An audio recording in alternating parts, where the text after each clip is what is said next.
G'day and welcome back to the channel. So, I'd like to wish you all a Merry Christmas for the time just passed. As you know, Christmas has just gone by.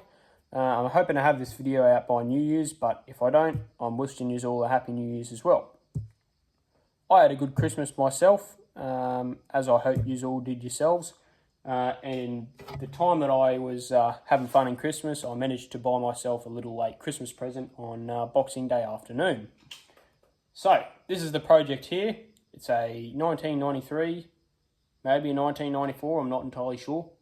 Yamaha 30 GM. So, the GMs are the two-cylinder single carb, pretty much the early version of the CV. Unfortunately, this one is a long shaft. I am going to be chasing a short shaft kit because I would like to keep it myself. They are very reliable outboards, and I would love to have one. I do have one, but it's not the short shaft variant, unfortunately. So I won't be able to use it on my boat. Now, moving on to the outboard itself. When I went to pick it up, the bloke had it there. He started it up for me, got it running. Seems to run quite well, pumps water fine, gets it out of the water relief here in the exhaust, idles fine, revs up fine, but it has a problem with the gearbox. So as you know, every rose has its thorn, so we've got a good power head and then we've got a thorn of a gearbox. The gearbox is giving lots of issues to the bloke, and he's just wanted to sell it on. He's got another motor there to put on it, so yeah, he wanted to sell it on, so I went and picked it up for a pretty good price because of the issues it's got in the gearbox. Now, the issues it's got in the gearbox is that it doesn't want to select forward, or it selects forward intermittently. Like sometimes I could get it to select forward when I had it out in the test tank, just out the back here. Other times, like if you revved it up and played around with reverse and all that, sometimes you'd select forward and it'd be like it's in neutral. So, could be one of two things. Could be a misalignment with the shift shaft. I'm sort of thinking not, because it seems to shift in and out of all the other gears fine. Like it stays in neutral and it doesn't make any noises like it's partially engaged in reverse or anything. And when it's engaged in reverse, it's very strong in reverse. So I don't see any problems there. I will be sure to check it and make sure 100% before we end up delving into the gearbox. But I'm thinking we may have to end up delving into the gearbox, because I think it's something to do with the gears. The forward gear specifically is maybe the teeth. There's 3 teeth on the dog clutch dog clutch where it meshes into the 3 teeth on the forward gear. And I'm thinking maybe the 3 teeth on the forward gear, possibly due to slow engagement, maybe rolled over and the dog clutch is just slipping over those teeth. That, or worst case scenario, the actual teeth that contact the pinion gear, so that's the one that your drive shaft runs all the way down into your gear case. There's a pinion gear that sits on the bottom of your drive shaft, which drives your two gears, your forward and reverse gear. And I'm thinking maybe the teeth that contact that pinion gear might be sheared off. That's worst case scenario though, most expensive case scenario. So hopefully it's just a simple fix, but if it's not, it'll be a great project for me, because I've never actually been inside of an outboard gearbox before. Well, I have been in the 3.5 Suzuki's one, but that was just to check it over and see what was going on with it, what it was like. But yeah, I haven't really been through a gearbox properly in an outboard before, and hopefully, well, maybe this will be my first time. So, we'll see what it brings. I'll start the motor up for you and show you how it runs. And what the problems are with it, because they're pretty obvious. But yeah, and then we'll start just delving into it, seeing what we can find. And after that, would probably only be a part 1 video disassembling it, because obviously I don't know what's wrong with it. We're only going to be finding out, and then from there on, I'll order parts and we'll start to put it back together and see what outcomes we can get after that.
So we'll have a bit of an investigation into it now.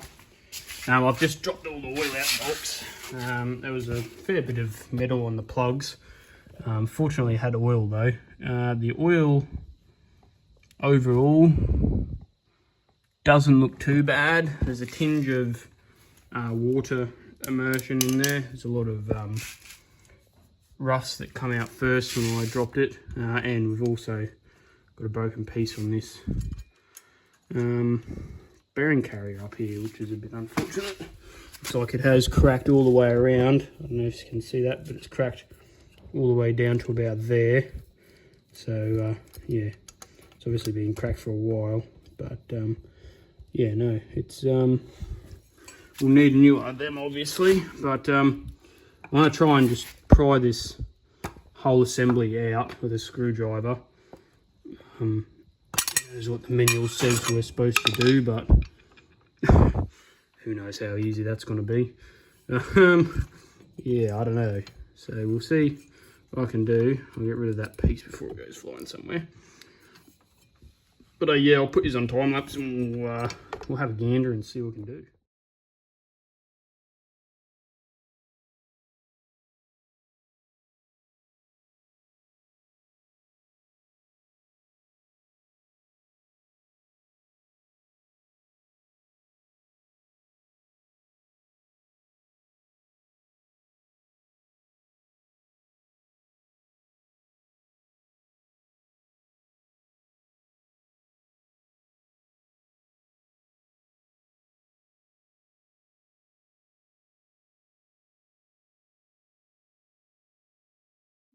Rightio, so as you can see, we're not really making much progress with this poor old outboard here.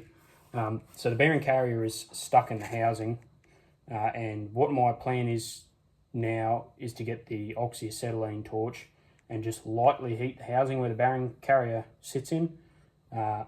Hopefully that'll free up some of the corrosion around it. Whether that will get us anywhere or not, I don't know. But it'll definitely do something inside. We can always spray a bit of lube in there and leave it sit overnight. That's for damn sure. We can just pop the outboard up and then just let it soak in. But yeah, we'll see what happens. But in the meantime, I do want to talk to you why I believe it has these problems. It's not a misalignment problem with the shift shaft. I did verify that before I tore into the gearbox, or started tearing into the gearbox more likely. It's not a misalignment problem. It seems to be aligned quite correctly. There was a little bit of gap that I've taken up with the nut. So at the moment it's aligned pretty much perfect. So, and I still can't get it to lock into gear properly. Like sometimes it'll lock in and other times it'll just lock in and sort of click a little bit. But yeah, it's better than it was, but it's still not good. And the prop shaft itself, the bearings in the prop shaft have a lot of play in them. So I'm guessing we may have to do a bearing job. That or there might be bushings. If they're bushings, that would be really easy. But yeah, no, we'll see what we can do. And I wanted to talk a bit about why it's got the problems. So it has a stainless prop on it, or it did. I've taken it off obviously, but it had a stainless prop, and that's always, if you got a problem with the gearbox and it's got a stainless prop on it, that's always the first sort of thing you go to and think, that's probably why the gearbox is rooted. So the stainless props on outboards are fitted to give more power and better acceleration, or more speed, I should say, not more power. More speed and more acceleration, better acceleration, I should say. Because obviously alloy flexes, stainless steel is pretty solid, so it doesn't flex when you're going. So when you put your throttle on, if you've got a stainless prop, it's pretty much just raw power straight to the water. Whereas an alloy prop sort of like flexes a bit and it's smooth power. It's smooth, but it's not direct. Whereas with a stainless prop, it's pretty much direct power. Now, because the stainless prop has no flex in it and it's direct power, if you hit something with the stainless prop, this stainless prop is not going to be forgiving you. It's got no mercy for whatever you hit. So it then shock loads everything in the gearbox. So my guesses is that he's hit something, or the previous owner I should say, has hit something with it, with the stainless prop, that has put a lot of shock load through the gearbox. It's done something to the forward gear, whether it's slipped out of gear and machined over the teeth, and the dog clutch is machined over the teeth on the gear, so it's rounded them off, and that's why it's clicking in and out of gear intermittently. Like, it might not be really bad, but it's enough that at certain times it'll just unload itself and start slipping. That, or he's been too slow to engage it in full gear. So that's one of the worst things you can do with an outboard, is baby it into gear. If you want to put it in gear, it's either in or it's out. You ram it in, or you take it out quickly. You don't fiddle around, because that's one thing that can really destroy your gearbox, is just babying it in and listening for it crunching, and then putting it in. You just got to ram it in. That's how dog clutches are supposed to work. They're not supposed to be babied, they're just mashed straight together. So they're my two ideas on why it's got these issues. As I said, it's not a misalignment issue. It's got to be something in this gearbox. So yeah, it's either the stainless prop has brought this upon the gearbox, or the owner has brought it upon himself by being too slow and putting it into gear. Rightio, so we'll try and heat it up just lightly now. I don't want to go too hot with it.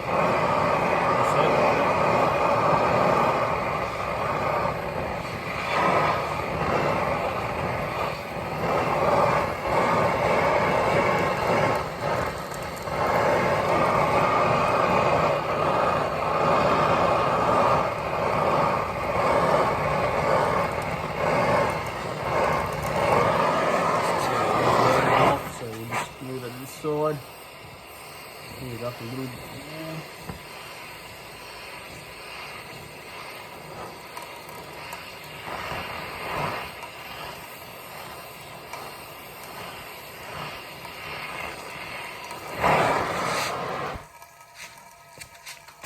Oh, let's see if that wants to pop out now.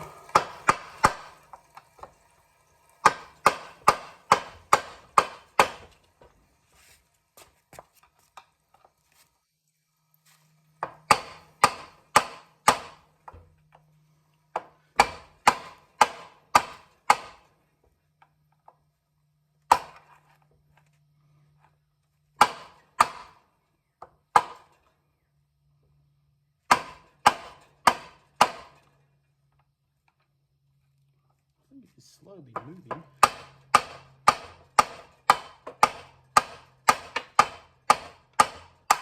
Oh no, that is not what I want. Christ. Definitely going to need a bearing carrier now. Alrighty, so I need another plan of action now. So as you saw, we had no luck last night getting it out. I did leave some WD-40 in the carrier overnight to try and see if it would maybe sink into the gear case, but it appears that I didn't get the actual case hot enough to melt the O-rings, so that's a bit of an unfortunate thing that we have had happen, because the WD-40 just sat in the bottom of the gear case all night, and I drained out pretty much all of it, which is sitting in its cap pretty full, and it's made absolutely no difference to the bearing carrier. So meantime, I've found a M14 by 1.5 nut. That is what the thread for this prop shaft is. Welded a bolt on the end. Don't judge my welds, please. I only just quickly did them with the stick then. But what we're going to try and do with this nut is we're going to thread it on here. And using the puller that Dad has made up, I want to try and wrench this bearing carrier out of here, if I can. So try it now, see how much luck we have, whether we have any at all. That's a good question, but it'd be great if we could get it out, so we'll try now.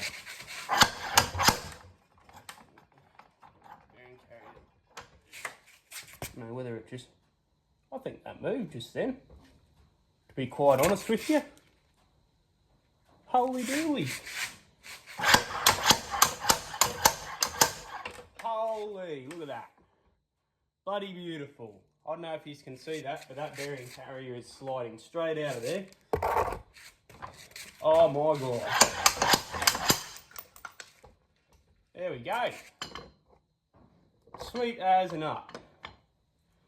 I just got oil all over me, but that's no worries there, because we have managed to get somewhere.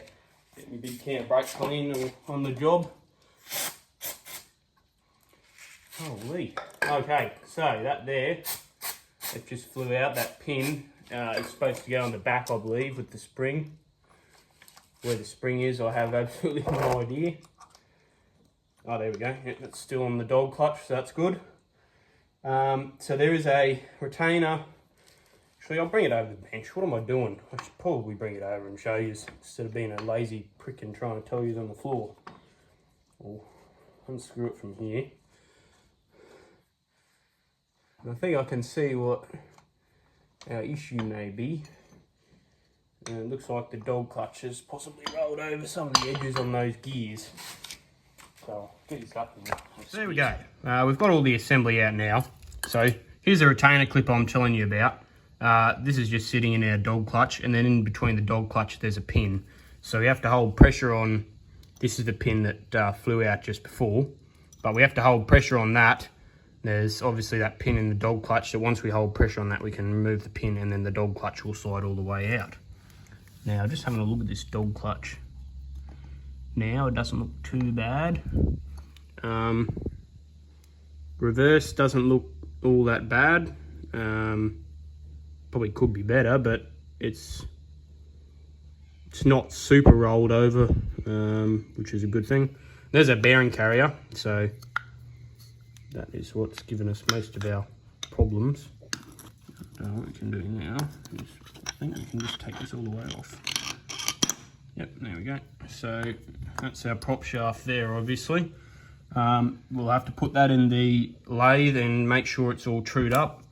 They say you're supposed to have about 1/8 thou max of play in it. Well, not play, deflection. Which that'll be another video for the Johnson when I get that in the workshop. I want to do the prop shaft on that. That's got a bent prop shaft, and the prop shaft seal is leaking. So next time I have a chance when I get another gear case to fit on that in the meantime, so I can still take it out fishing, I want to pull the original gearbox it's got apart and reseal it, and then keep the gearbox it's got on it in the meantime for spares. But yeah, no, so that's our bearing carrier, and our forward gear just sits in here. Oh no, forward gear, sorry, our reverse gear. It's supposed to come out. That's a good question. I'll have to find that out. I think it might be held in there by bearing, just politely. But nonetheless, I'm going to have this forward gear, because that's the one that I really want to take a look at. So the full gear sits in the back of the gear case. So to be quite honest with you, the teeth on the actual gear don't look that bad, but unfortunately, due to the issue there, we're going to have to replace the whole gear. The pinion gear also looks a bit sad. That's going to have to be replaced as well.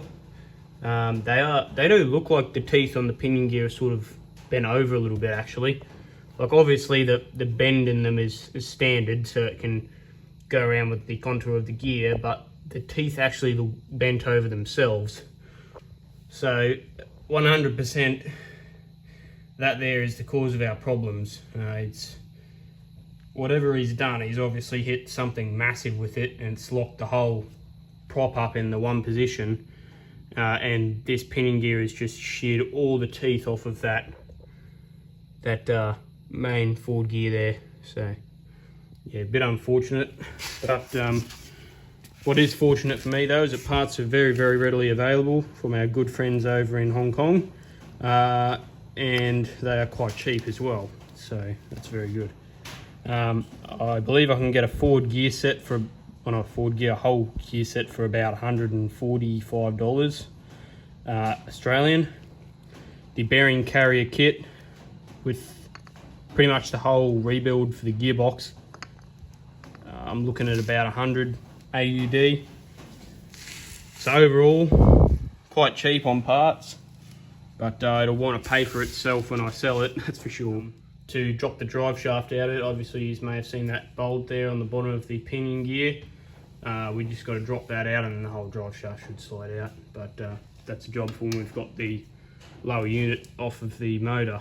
Rightio guys, so I'm just going to leave the motor at that at the moment. So as you can see, I've got it mounted up on this stand now, and we've got all the gearbox apart. So we are currently waiting on parts. So in the next video when we get the parts, I'll pull that gearbox off and we'll take the drive shaft and the pinion gear off and all the water pump apart. But until then, wishes all a safe New Year's, and I'll see you in the next one. Bye for now.